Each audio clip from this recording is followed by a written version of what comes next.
महादेव एक गरीब बूढ़ा मछुआरा था। उसके परिवार में उसकी बूढ़ी पत्नी सती के अलावा और कोई नहीं था। आज 3 दिन से सती बुखार से तप रही थी। महादेव के पास इतना पैसा भी नहीं था कि वो उसका इलाज करवा सके। उस दिन वो सुबह जल्दी उठ गया।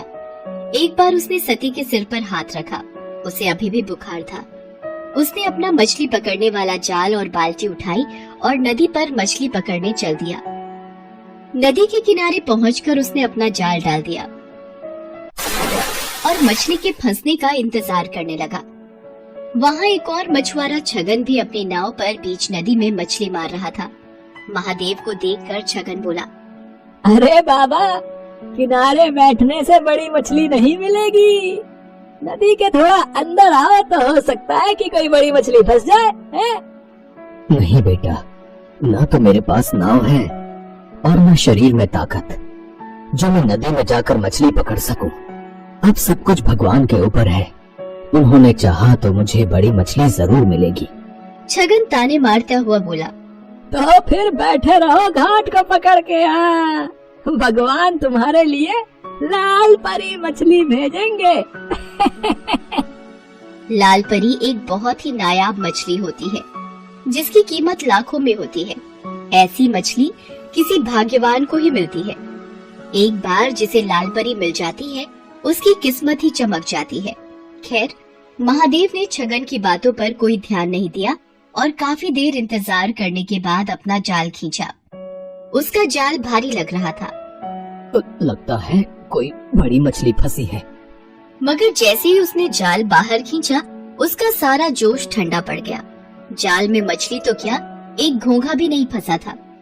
उसकी जगह उसमें ढेर सारा कचरा जैसे प्लास्टिक की बोतलें, सड़े पुराने जूते और चप्पल फंसे थे। ये देखकर छगन जोर से ठहाका लगाकर हंस पड़ा और बोला, अरे वाह बाबा वाह, बहुत बड़ा खजाना हाथ लग गया है तुम्हारे। इसी तरह रोज खजाना मिलता रहा तो एक दिन तुम जल्दी ही रईस बन जाओगे। महादेव ने फिर उसकी बात पर कोई ध्यान नहीं दिया, बस मन ही मन बोला, हे भगवान, कैसे लोग हैं तुम्हारी दुनिया के। जो नदी हमें पीने को पानी और खाना देती है, उसमें लोग न जाने क्या क्या गंदगी डाल देते हैं। इतना सोचकर उसने फिर से जाल डाला। इस बार उसके जाल में थोड़ी सी छोटी मछलियां फंस गई। लगातार मेहनत करने से महादेव का बूढ़ा शरीर थक गया था, इसलिए जो मछलियां फंसी थी उन्हें समेटकर महादेव बाजार चल पड़ा। दिन भर महादेव ग्राहकों का इंतजार करता रहा, मगर छोटी मछलियां होने के कारण उससे मछली खरीदने कोई नहीं आया।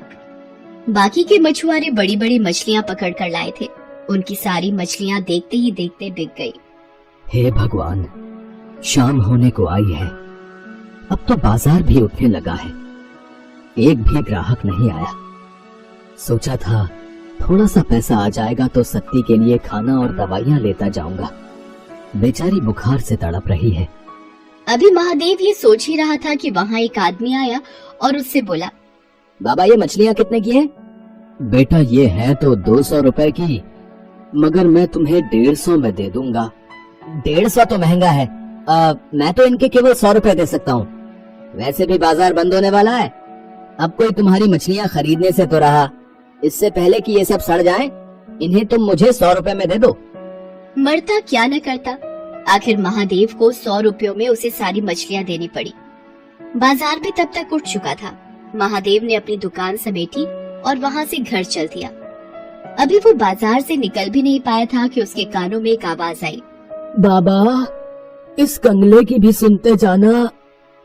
3 दिन से कुछ नहीं खाया बाबा। दया करो बाबा, मुझ पर दया करो। महादेव ने मुड़कर देखा। एक अंधा अपाहिज सड़क के किनारे पड़ा कराह रहा था। उसकी दोनों आंखें खराब थी और दोनों पैर भी बेजान थे, जैसे 2 सूखे डंठल हों। महादेव को उस पर दया आ गई। उसने अपनी फटी हुई चादर उस अपाहिज को उड़ा दी और पास की एक दुकान से थोड़ा सा खाने का सामान लाकर उस अपाहिज को देता हुआ बोला, लो, खा लो। तुमने मुझ अपाहिज पर इतनी दया दिखाई। तुम कौन हो बाबा? महादेव उसे अपने बारे में बताता है।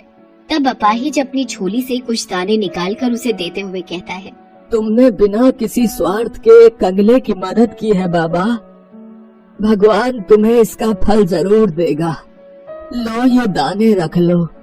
कल जाल डालने से पहले इन दानों को नदी में छिड़क देना। महादेव ने दाने लेकर अपने पास रखे और अपनी फटी चादर उस अपाहिज को अच्छी तरह उड़ाकर वहां से घर चलाया। घर पहुंचने पर उसने देखा कि सती की तबीयत अब कुछ ठीक थी। ये देखकर महादेव को थोड़ी राहत मिली। उसने खाना बनाना शुरू किया। उसने अपने लिए थोड़ी सी मछलियां बचा कर रखी थी।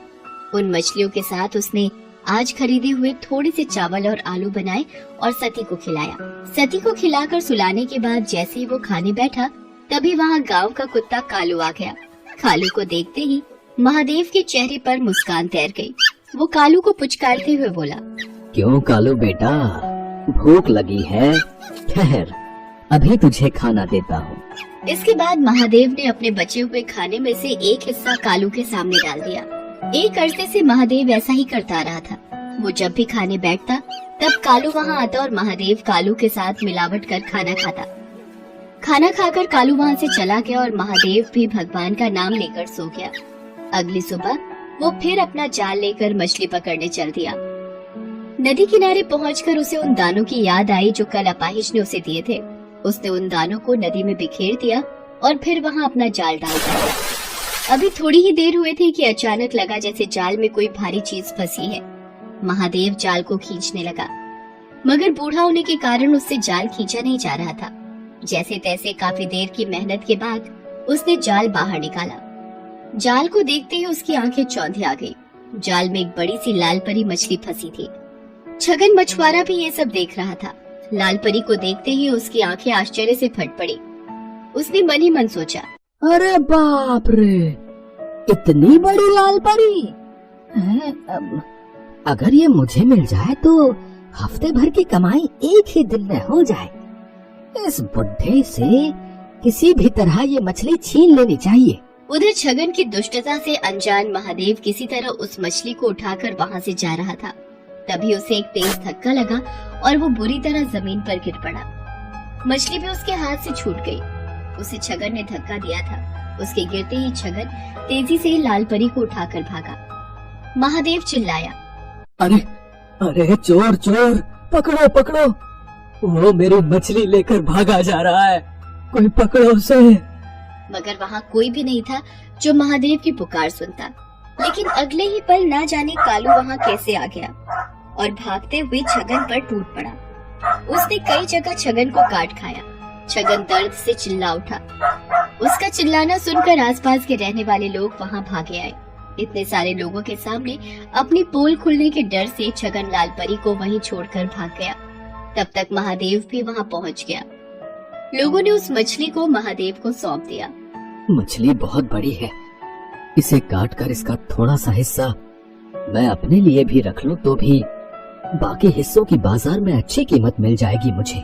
ये सोचकर महादेव मछली को घर लाया और जैसे ही उसने उस मछली को काटा, उसके पेट से नींबू के आकार और सुर्ख लाल रंग का माणिक पत्थर रूबी निकला। माणिक को देखते ही महादेव की आंखें चौंधी आ गई। हे भगवान, इतना बड़ा माणिक पत्थर, इसकी कीमत तो लाखों में होगी। इसे पाकर तो मुझे सारी जिंदगी कोई काम करने की जरूरत नहीं पड़ेगी। ये जरूर उस अपाहिज के दिए हुए दानों का ही कमाल है। इस माणिक का एक हिस्सा उसका भी है। ये सोचकर महादेव उसी जगह पहुंचा जहां उसे वो अपाहिज मिला था, मगर अब वहां कोई नहीं था। वहां बस महादेव की फटी हुई चादर ही पड़ी थी। लोगों से पूछने पर पता चला कि उन्होंने वहां किसी अपाहिज को पहले कभी नहीं देखा है। तो वो कौन था? क्या स्वयं भगवान मेरी मदद को आए थे और मेरे नसीब को चमका दिया? इस घटना के बाद महादेव की जैसे काया ही पलट गई। अब उसके जीवन में किसी चीज की कोई कमी न रही। वो अपनी पत्नी सती और कुत्ते कालू के साथ सुखपूर्वक जीवन बिताने लगा। साथ ही साथ दिल खोलकर दीन दुखियों की मदद भी करने लगा। ना जाने किसी दिन दुखी के भेष में कौन मिल जाए।